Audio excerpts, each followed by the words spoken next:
Hey, it's your host, Justin Brown, and welcome back to From the Father's Table. This is the third episode, and I want to personally thank you for tuning in on today.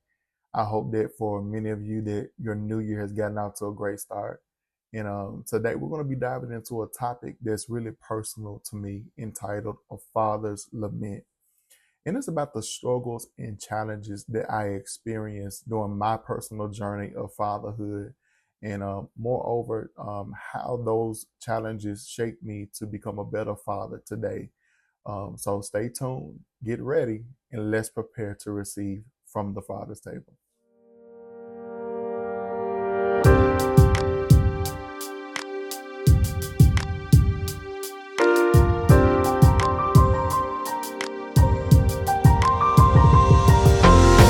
Again, welcome to From the Father's Table, a platform designed to empower, encourage, and edify men as we learn about manhood from a biblical perspective. Now, in today's episode, I want to talk about something that many men experience but don't always know how to articulate, and that is the subject of fatherhood. It's such a rewarding journey, but it's not without its challenges. And for some of us, those challenges are even harder because we didn't have the example of a father in our own lives. And that's exactly what I want to share on today concerning a father's lament. So let's jump into scripture for today. And our scripture reference will be coming from Ecclesiastes 3 1 and 4 and 10 and 11. And it says, "For everything there is a season, a time for every activity under heaven, a time to be born and a time to die, a time to plant and a time to harvest, a time to kill and a time to heal, a time to tear down and a time to build up, a time to cry and a time to laugh, a time to grieve and a time to dance.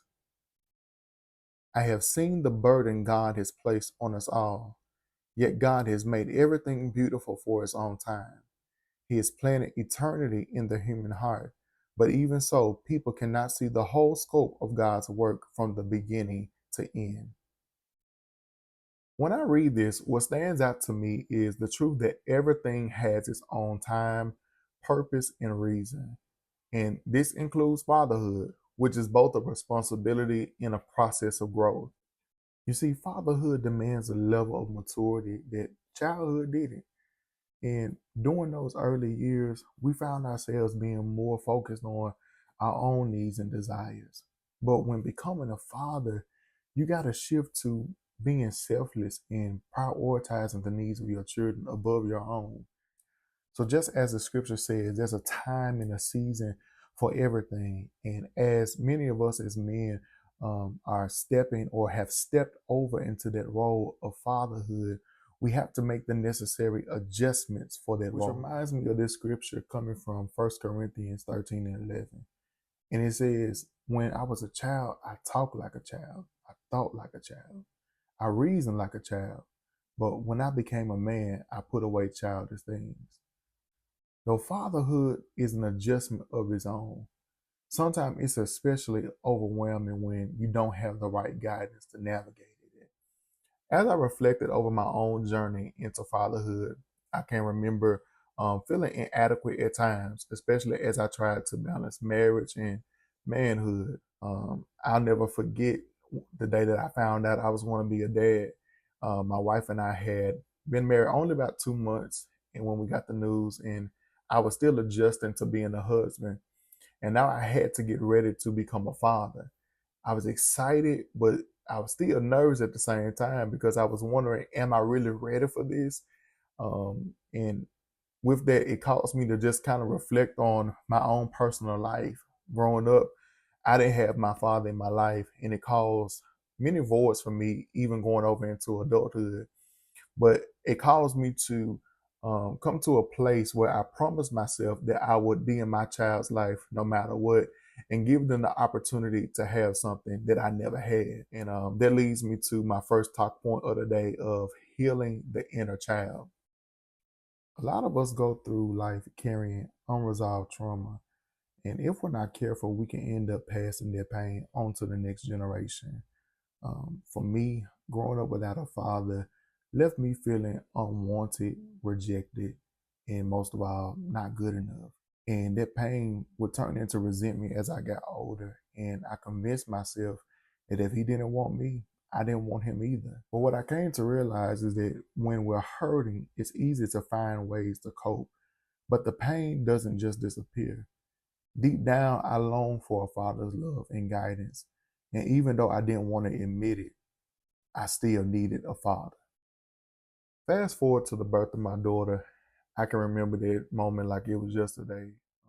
The moment I first held her in my arms, it was like my heart melted.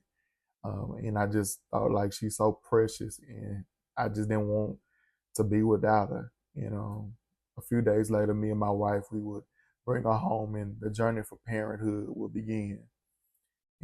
At this time, me and my wife, we were young and still trying to establish ourselves. And there were times when we had to make sacrifices just to afford baby formula and diapers.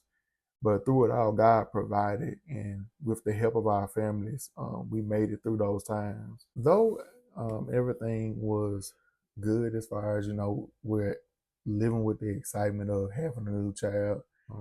I was still wrestling with my own struggles, and the weight of being a husband, father, provider was heavy. And on top of that, I was dealing with the feelings of inadequacy as a man, feeling lost, unprepared, and moreover, feeling frustrated because I didn't have a father to turn to give advice, someone that had already walked that path and could share wisdom. And in many ways, my marriage began to suffer because I didn't know how to lead. And I struggled with communicating my needs and emotions effectively. And I had unresolved issues that I hadn't dealt with. And at times, it affected how I interacted with my wife. And I found it hard to support her in the way that she deserved, which made it harder to be the husband and the father that I wanted to be. And things got even tougher when we found ourselves being displaced and without a stable home. Over the next 4 years, we moved from one family member's house to another and eventually ended up staying with a church member. And for me, I felt like a failure to my family. I was weighed down by depression, convinced that I had put us in a situation we couldn't escape from.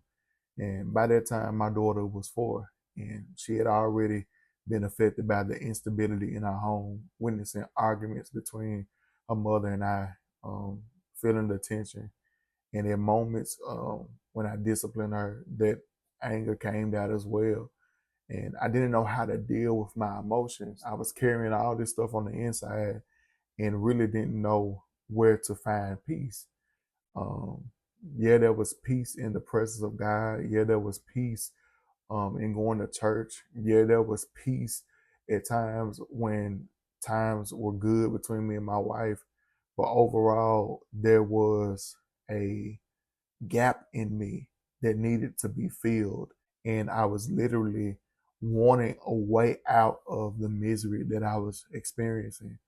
Um, and what I didn't really realize was that how me personally, because I didn't take the time to properly address those areas in my life, that I was causing pain in the ones that was around me, especially my daughter. And for me, I loved my daughter, but I was a contributing factor to pain in her life. Now, by the time 2018 had came, we were staying with a church member, and I had been praying for guidance. And in that time, God spoke to me about my identity and reminded me that even though I hadn't seen myself as a king, He would reveal Himself in me. And from that moment, He was letting me know that He was going to birth a men's ministry in me entitled King in Me.